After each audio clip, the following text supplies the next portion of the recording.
And for the first time, he said, not only are we going to have $1 trillion of new AI workloads over the course of the next 4 years, he said, but we're also going to have $1 trillion of CPU replacement, of data center replacement workloads over the course of the next 4 years. So that's an effort to model it out. And we referenced it on the pod with him, and he seemed to indicate that it was directionally correct, right? That he still believes that it's not just about, because there's a lot of fuss in the world about, pre-training and what if pre-training doesn't continue apace.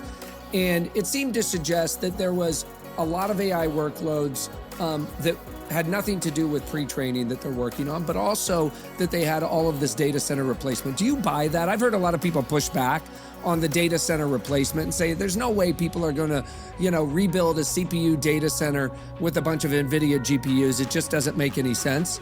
But his argument is that an increasing number of these applications, even things like Excel and PowerPoint, are becoming machine learning applications and require accelerated compute.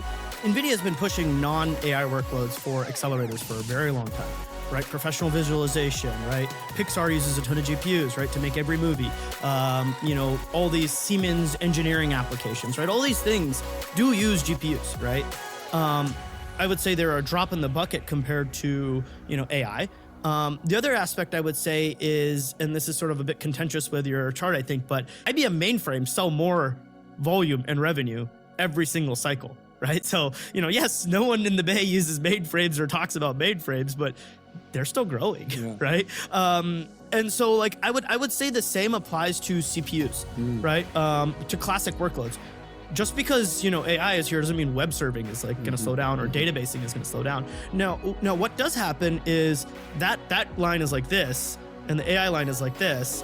And furthermore, right, when you talk about what, hey, these applications, they're now AI, right?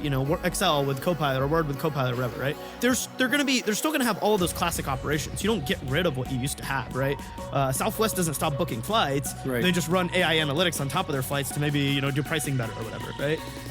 So I would say that still happens, but there is an element of replacement that is sort of misunderstood, right? Which is, given how much people are deploying, how tight the supply chains for data centers are,